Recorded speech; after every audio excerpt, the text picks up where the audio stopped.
ईसा रूहुल्लाह अला नबीना व अलैहिस्सलाम के दौर का वाक़या है कि एक शख्स मुद्दत से किसी औरत पर आशिक था। उसने अपनी माशूका पर काबू पा लिया। लोगों की हलचल से उसने अंदाज़ा लगाया कि लोग चांद देख रहे हैं। उसने औरत से पूछा कि लोग किस महीने का चांद देख रहे हैं। उसने कहा रजब का। वो शख्स हालांकि गैर मुस्लिम था, लेकिन जैसे उसने रजब का नाम सुना, ताज़ीम के तौर पर औरत से अलग हो गया। गैर मुस्लिम था। रजब की ताज़ीम पहले दौर में बहुत ताज़ीम लोग करते थे, मुसलमान भी करते थे और मुसलमानों को देखा देखी काफिर भी समझते कि चूंकि मुसलमानों के नज़दीक ये हुर्मत वाला महीना, जो 4 हुर्मत वाले महीने उनमें रजब भी है, तो वो रजब की ताज़ीम के तौर पे फ़ौरन अलग हो गया और गुनाह का काम उसने नहीं किया, गुनाह से बाज रहा। ईसा अलैहिस्सलाम को हुक्म हुआ कि हमारे फ़लाँ बंदे की मुलाकात को जाओ। आप तशरीफ़ ले गए और अल्लाह का हुक्म और अपनी तशरीफ़ आवरी का सबब इरशाद फरमाया। ये सुनते ही उसका दिल नूर इस्लाम से जगमगा उठा और वो मुसलमान हो गया, उसने इस्लाम कबूल कर लिया। अब देखिए कि रजब की कैसी बहारें हैं। रजब की ताज़ीम करके जब गैर मुस्लिम को ईमान की दौलत नसीब हो गई, सोचिए कि मुसलमान जब इसकी ताज़ीम करेंगे, मुसलमान जब रजब की ताज़ीम के लिए गुनाह छोड़ देंगे, रजब की ताज़ीम करते हुए झूठ, गीबत, चुगली, फरेब, वादा खिलाफ़ी वगैरह वगैरह गुनाहों से हत्तल इम्कान बचने की कोशिश करेंगे, पूरा महीना इबादत और रियाजत करेंगे, रजब की ताज़ीम के लिए रोज़े रखेंगे कि रजब शुरू हो गया है, नमाज़ों की पाबंदी शुरू कर दें कि रजब का महीना आ गया, इशराक व चाश्त, अवाबीन, तहज्जुद, नफली रोज़े, नफली इबादत, तिलावत कुरान का सिलसिला शुरू कर देंगे कि रजब आ गया, रजब की ताज़ीम के लिए। तो ऐसा शख्स जो होगा अल्लाह की तरफ से कैसे कैसे इनामात व इकराम का मुस्तहिक होगा। बहरहाल हमें चाहिए कि जब भी रजब का महीना, ये बाबरकत महीना तशरीफ़ लाए, तो खूब इसमें इबादत किया करें, रियाजत किया करें, ताकि अल्लाह की रहमतों और बरकतों से माला माल हो। रजब के हवाले से मुकाशफतुल कुलूब में लिखा है कि रजब दरअसल तरजीब से निकला है। इसके माना है ताज़ीम करना। इसको अल असब भी कहते हैं, यानी सबसे ज़्यादा तेज़ बहो। इसलिए कि इस मुबारक महीने में तौबा करने वालों पर रहमत का बहुत तेज़ हो जाता है। यानी जो तौबा करता है ना, अल्लाह उसको माफ़ कर देता है। ये ऐसा महीना है। और इबादत करने वालों पर कबूलियत का फैज़ान आम हो जाता है। जो इबादत करता है उसके कबूल होने के ज़्यादा चांस हो जाते हैं। इसको असम भी कहते हैं, यानी खूब बहरा, क्योंकि इस महीने में जंग जदल का सिलसिला ख़त्म हो जाता है, लड़ाई झगड़े ख़त्म हो जाते थे, नहीं होते थे इस महीने में। और इसे रजब भी कहा जाता है कि जन्नत की एक नहर का नाम रजब है, जिसका पानी दूध से ज़्यादा सफ़ेद है, शहद से ज़्यादा मीठा है, बर्फ़ से ज़्यादा ठंडा है। और उस नहर से वही शख्स पिएगा जो रजब के रोज़े रखता है। बुनियत तालिबीन में है कि इस माह को शहर रजम भी कहते हैं, क्योंकि शैतानों को रजम किया जाता है, संसार किया जाता है, मारा जाता है, ताकि शैतान मुसलमानों को इज़ा न दे। इस माह को असम यानी बहरा भी कहते हैं, क्योंकि इस माह में किसी कौम पर अजाब नाज़िल नहीं होता। अल्लाह ने गुज़श्ता उम्मतों को हर महीने में अजाब दिया और इस माह में किसी कौम को अजाब न दिया। रजब भी उन 4 महीनों में से एक है जिनकी हुर्मत और अज़मत का जिक्र कुरान में किया गया है। जैसे सूरह तौबा में आयत नंबर 36 में इरशाद हुआ कि बेशक महीनों की गिनती अल्लाह के नज़दीक 12 है। अल्लाह की किताब में जब से उसने आसमान और ज़मीन बनाए, उनमें से 4 हुर्मत वाले हैं और ये सीधा दीन है। इस आयत की तफसीर में लिखा है कि हुर्मत वाले महीने 4 हैं, 3 तो मिले हुए हैं, जैसे ज़ुल्क़ादा, ज़ुल्हिज्जा और मुहर्रम, और एक रजब है अलग है जो। तो इस्लाम से पहले भी ये मोहतरम माने जाते थे 4 महीने। इनका एहतराम अब भी बाकी है, इनमें इबादत की जाए, गुनाहों से बचा जाए। तो इससे मालूम हुआ कि जब तमाम महीने, तमाम दिन, तमाम जमातें दर्जे में बराबर नहीं, तो फिर इंसान बराबर कैसे हो सकते हैं। महीने भी बराबर नहीं है तो इंसान बराबर कैसे हो सकते हैं। बाकी मकाम गौर है। यकीनन अल्लाह के तमाम वलियों, नबियों को बारगाह इलाही में ख़ास मकाम और मर्तबा हासिल होता है, जिसकी वजह से वो नुफूस कुदसिया आम इंसानों से मुमताज़ होते हैं। नीज़ ये भी मालूम हुआ कि ये महीने इस्लाम से पहले भी काबिल एहतराम थे। इस्लाम ने भी इन महीनों के एहतराम को बाकी रखा, बल्कि मज़ीद बढ़ा दिया। इन महीनों में खुसूसियत के साथ गुनाहों से बाज रहने का हुक्म दिया, जैसा कि इरशाद फरमाया, फ़ला तज़लिमू फ़ीहिन्ना अनफुसकुम, तो इन महीनों में अपनी जान पर जुल्म न करो। यानी इन महीनों की इज़्ज़त इस तरह करो कि गुनाह न करो, कि जब बंदा गुनाह करता है तो वो अपने साथ जुल्म करता है, अपनी जान को हलाकत में डालता है, अपने आप को अजाब के लिए तैयार करता है। लिहाजा हमें चाहिए कि हम इस महीने में नेकियों में इजाफ़ा कर दें, इबादत रियाजत में मशगूल हो जाएं, गुनाहों से नाता तोड़कर अपने रब से लौ लगा लें। झूठ, गीबत, चुगली, वादा खिलाफ़ी, गाली गलौज, वालिदैन की नाफरमानी, मुसलमानों की दिल आज़ारी, रिश्तेदारों से क़त्अ ताल्लुकी, फिल्मों ड्रामों और हर किस्म के गुनाहों से बचते हुए साबिक़ा गुनाहों से सच्ची तौबा करें और आइंदा गुनाह न करने का पक्का इरादा कर लें। नीस नमाज और दीगर फ़राइज़ की पाबंदी करने के साथ साथ नवाफिल और मुस्तहबात की भी अदायगी की कोशिश में लग जाएं। अफसोस, हालात सुधरने की बजाय दिन ब दिन बिगड़ते चले जा रहे हैं। फ़ी ज़माना मुसलमानों के किरदार की बदहाली और इनके अखलाक की पस्ती किसी से ढकी छुपी नहीं है। गुनाहों के ज़राए इतने आम हो चुके हैं कि हर उठने वाला कदम दानिस्ता नादानिस्ता गुनाहों की तरफ ले जाता है। इतने गुनाह आम हैं। अब पहले के दौर में देखें ना, लोग रेडियो पर गाने सुनते थे, रेडियो पर जो भी है ड्रामे भी सुन लिया करते थे, गाने भी सुन लिया करते थे। उसके बाद टीवी इजाद हुआ, फिर तस्वीर भी साथ नज़र आने लगी आवाज़ के साथ साथ, मगर उसमें भी कमी थी कि जो दिखाया जाता था सिर्फ वही देख सकते थे, अपनी मर्जी से कुछ नहीं देख सकते थे। टीवी में जो प्रोग्राम चल रहा है वही देखना है। उसके बाद वीसीआर आ गया, उस कमी को उसने पूरा कर दिया कि अपनी मर्जी से जो चाहे देख ले। फिर गुनाहों की यलगार का सिलसिला मज़ीद आगे बढ़ा, डिश एंटीना आ गया, फिर आगे केबल ने हयासोज मनाज़र दिखाने के सैकड़ों मौक़े फराहम कर दिए, गुनाहों की यलगार मज़ीद तेज़ हो गई। मगर हर वक्त फिल्में, ड्रामे, गाने बाजे सुनने देखने वालों को एक ही जगह टिक कर बैठना पड़ता था, क्योंकि टीवी बड़ा होता है, साथ लेके तो घूम नहीं सकते। अब उसके बाद फिर MP3, MP4 और फिर मोबाइल फ़ोन जैसे छोटे छोटे इलेक्ट्रॉनिक डिवाइस आ गए, और फिर मोबाइल में मौजूद इंटरनेट की तमाम तर सहूलियात ने गुनाहों की राह में दरपेश तमाम रुकावटें दूर कर दी, और यूँ माशरे के बेशुमार अफराद इन चीज़ों के बेजा इस्तेमाल के ज़रिए गुनाहों के भंवर में फंसते चले जा रहे हैं। और मज़ीद अफसोस तो ये है कि दिन भर न जाने जाने अनजाने में कितने गुनाह करते हैं। इतना आसान हो गया गुनाह करना, हर एक के हाथ में मोबाइल, इंटरनेट, पूरी दुनिया से कनेक्ट है, और बच्चियों के हाथों में भी मोबाइल लोगों ने दे दिए, औरतों के हाथों में मोबाइल दे दिए। हालांकि पता है कि ये गुनाह बहुत आसान है इसके ज़रिए, और नेट से जब कनेक्ट हो गए तो फिर तो बिल्कुल ही वो हर चीज़ ओपन है, दुनिया भर का सिलसिला। और फिर आगे उससे भी मज़ीद आगे डार्क वेब का जो सिलसिला है, उसकी तो फिर और ही दुनिया, जितने मंशियात के मामलात और ये गुनाहों भरे बड़े बड़े गुनाह सारे सिलसिले, और आगे डार्क वेब का सिलसिला उसमें होते हैं। तो बहुत आसान हो गए गुनाह करना। अल्लाह पाक हमें महफूज रखे।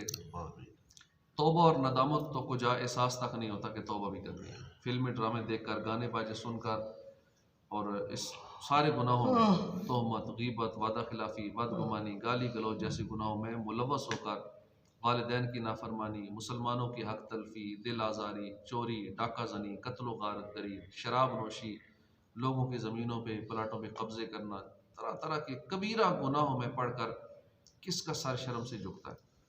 कौन है जो इन गुनाहों में मुब्तला होकर कफ़ अफसोस मनता है? कौन है जो नमाज कज़ा हो जाने पर नदामत के आंसू बहाता है?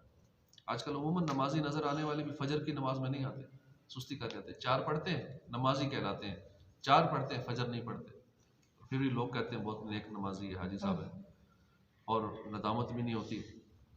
और 9 बजे ऑफिस पहुँचना तो 8:30 बजे आँख खुल जाती है, फिक्र से बेहाल होने लगते हैं कि कब नाश्ता करूँगा, कब शादी करूँगा, कब दफ्तर पहुँचूँगा। इसी पर बस नहीं, बल्कि घर वालों को डांटते भी होंगे कि जल्दी क्यों नहीं उठाया, ऑफिस के लिए लेट उठने पर तो बड़ा अफसोस होता है, फजर की आंख ना खुलने पर अफसोस क्यों नहीं होता, शर्मिंदगी नहीं होती। लेट होने की सूरत में तनख्वाह कट जाने का डर है, लेकिन फजर की नमाज ना पढ़ने के सबब जो दर्दनाक अजाब हो सकता है उसका खौफ नहीं। आज का नौजवान सोने की चैन और मुख्तलिफ धातों की अंगूठियाँ, कानों में बालियाँ, लटकाने और ऐसा लिबास जो बेपर्दगी का बायस बने, कड़े पहनने, नीज औरतों की तरह लंबे लंबे बाल रखकर घूमने में फ़ख्र महसूस करता है। बाप अपनी बेपर्दा फैशन ज़दा लड़की को देकर फ़ख्र करता है। मंगेतर लड़की का हाथ पकड़कर खुद अंगूठी पहनाता है, हालांकि नामहरम है वो मंगेतर, अभी निकाह तो नहीं हुआ ना, और निकाह से पहले बेपर्दगी भी हो रही है और हाथ में हाथ डाल के अंगूठी भी डाल रहे हैं और सारा सिलसिला हो रहा है निकाह से पहले। तो ये सब नाजायज़ है, गुनाह वाले काम है, हराम का काम है। इसी तरह रसूलुल्लाह सल्लल्लाहु अलैहि वसल्लम की मुबारक सुन्नत दाढ़ी शरीफ मुंडवाने और मगरबी फैशन के मुताबिक लिबास अपनाने में भी फ़ख्र किया जाता है। इसी तरह कितने ही काम हैं जो शरन नाजायज़ हैं, हराम हैं, जहन्नम में ले जाने वाले हैं, लेकिन मुसलमान कर रहे हैं। अल्लाह और उसके प्यारे रसूल सल्लल्लाहु अलैहि वसल्लम के मना करने के बावजूद फ़ख्रिया अंदाज में न सिर्फ करते हैं बल्कि इतराते हैं उस पर और पसे पर्दा तशहीर भी करते हैं।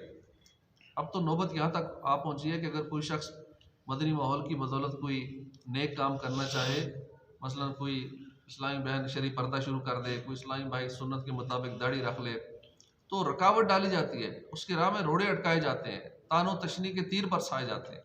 ए खासा ने रसूल वक्त दुआ है, उम्मत पे तेरी आके अजब वक्त पड़ा है। ऐसा क्यों?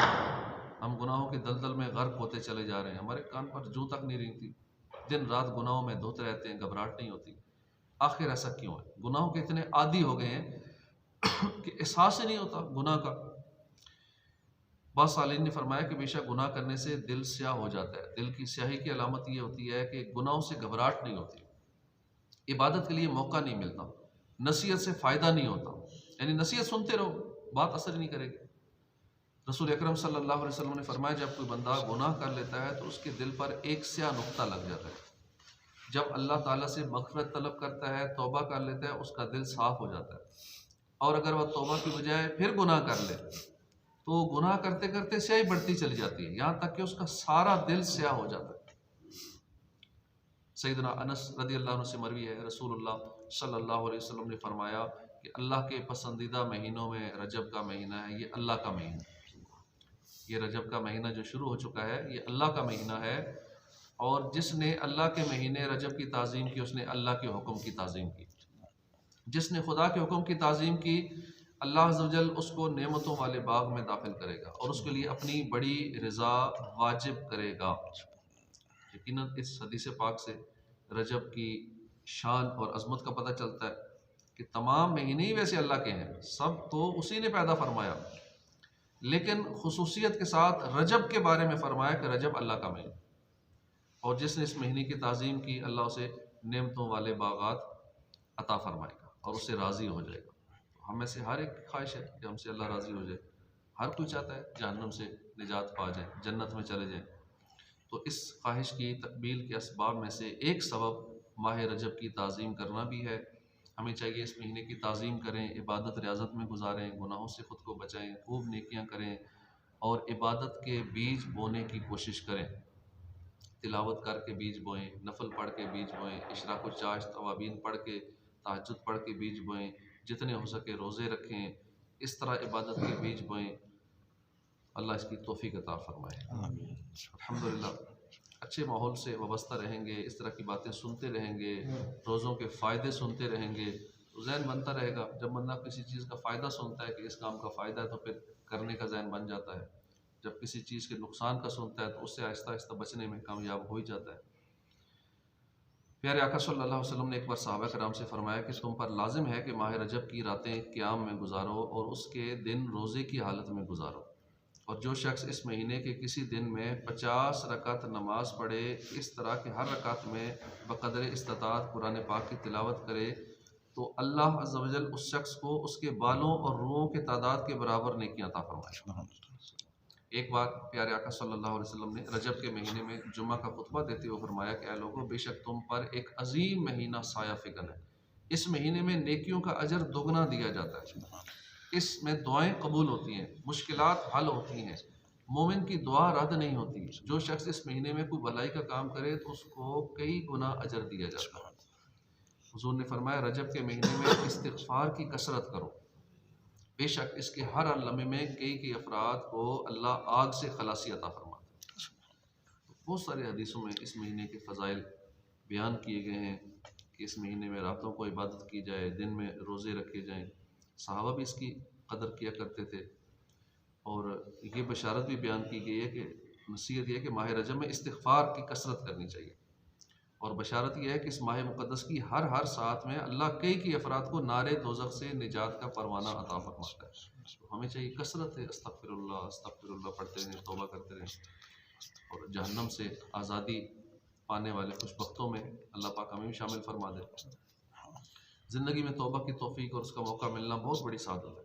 यूँ तो बहुत से लोगों को ज़िंदगी में शब मेराज, शब बारात, शब कदर जैसी रातें और इसी तरह रजब, शाबान, रमज़ान जैसे मुबारक महीने बार बार आते हैं, मगर उन्हें तौबा की तौफ़ीक नहीं मिलती। बल्कि बहुत से लोग तो शायद इन मुबारक लम्हात में हर बार ये सोच के रह जाते हैं कि अभी ज़िंदगी बहुत पड़ी है, फिर कभी तौबा कर लें। मगर अफसोस इसी गफलत की हालत में अचानक मौत आ जाती है और इस सादत से वो महरूम रह जाते हैं। बाकी ज़िंदगी का कोई भरोसा नहीं है, मौत का कोई पता नहीं है। लिहाजा हमें हरगिज़ तौबा इस्तिग़फ़ार से गफलत नहीं करनी चाहिए। ख़ुद रसूल करीम सल्लल्लाहु अलैहि वसल्लम उम्मत की तरगीब के लिए दिन में कई बार तौबा किया करते थे। हदीस पाक में है कि फरमाया, लोगो अल्लाह से तौबा करो और उससे बख्शिश चाहो, बेशक मैं रोज़ाना 100 मरतबा अल्लाह के हुज़ूर तौबा करता हूँ। मुफ्ती अहमद यार खान नईमी फरमाते हैं, तौबा इस्तिग़फ़ार भी नमाज रोज़े की तरह इबादत है, इसलिए हुजूर बकसरत तौबा इस्तिग़फ़ार किया करते थे। वरना हुजूर सल्लल्लाहु अलैहि वसल्लम मासूम है, गुनाह आपके करीब भी नहीं आता। सूफिया फरमाते हैं कि हम लोग गुनाह करके तौबा करते हैं और वो हजरात इबादत करके तौबा करते हैं। इस्तिग़फ़ार करने के बेशुमार फ़ज़ाइल हैं। याद रखिए, इस्तिग़फ़ार का मतलब है कि मग़फ़िरत तलब करना, गुनाहों से मुआफ़ी मांगना, बख्शिश चाहना। अल्लाह कुरान पाक में फरमाता है कि और वो कि जब कोई बेहयाई या अपनी जानों पर जुल्म करें, अल्लाह को याद करके अपने गुनाहों की माफ़ी चाहें, और गुनाह कौन बख्शे सिवाय अल्लाह के। शैतान बहुत रोता है जब बंदा तौबा करता है, बहुत परेशान होता है शैतान। हमें तौबा करते ही रहना चाहिए और ख़ासकर रजब के जो रोज़ों का सिलसिला है, ये सादत हासिल करनी चाहिए। रजब के रोज़ादारों के लिए जन्नत में एक महल है। जन्नत के महल्लात चाहिए। यहाँ छोटा सा 5 मरले का चाहिए हो तो पूरी ज़िंदगी कमाते रहते हैं, 1.5-2 करोड़ इकट्ठा करते हैं 5 मरले के लिए। तो वहाँ इतना बड़ा महल जिसकी अरबों खरबों डॉलर से भी ज़्यादा कीमत है, यानी कीमत उसकी वो अदा कर ही नहीं सकता, ऐसे अनमोल महल है, और वो रोज़े रखने वालों के लिए। इसी तरह एक और हदीस पाक में, जन्नत में एक नहर है जिसे रजब कहते हैं, दूध से ज़्यादा सफ़ेद है, शहद से ज़्यादा मीठी है। जब कोई रजब का एक रोज़ा रखे तो अल्लाह उसे उस नहर से सैराब करेगा। एक रोज़ा रखने वाला उस नहर से पिएगा, सैराब हो जाएगा। फरमाने मुस्तफ़ा सल्लल्लाहु अलैहि वसल्लम, रजब के पहले दिन का रोज़ा 3 साल का कफ़ारा, दूसरे दिन का रोज़ा 2 सालों का कफ़ारा, तीसरे दिन का रोज़ा 1 साल का कफ़ारा है, फिर हर दिन का रोज़ा 1 माह का कफ़ारा है। आज दूसरा है ना, तीसरा रजब की आज दिन तीसरा, आज का रोज़ा 1 साल का कफ़ारा, फिर कल से हर दिन का रोज़ा 1 महीने का कफ़ारा। जिसने रजब का 1 रोज़ा रखा तो वो 1 साल के रोज़ों की तरह होगा। जिसने 7 रोज़े रखे उस पर जहन्नम के 7 दरवाजे बंद कर दिए जाएंगे। जिसने 8 रोज़े रखे उसके लिए जन्नत के 8 दरवाजे खोल दिए जाएंगे। जिसने 10 रोज़े रखे वो अल्लाह से जो मांगेगा अल्लाह उसे अता फरमाएगा। 10 रोज़ों की नीयत कर लें, फिर जो मांगेंगे वो मिल जाएगा। क्या मांगना है, हर एक को अपनी हाजत पता है कि मुझे क्या चाहिए। दीन दुनिया मांगे, दीन मांगे, आखिरत मांगे, सारा कुछ मांगे, अल्लाह तो सब कुछ देने पे कादिर है।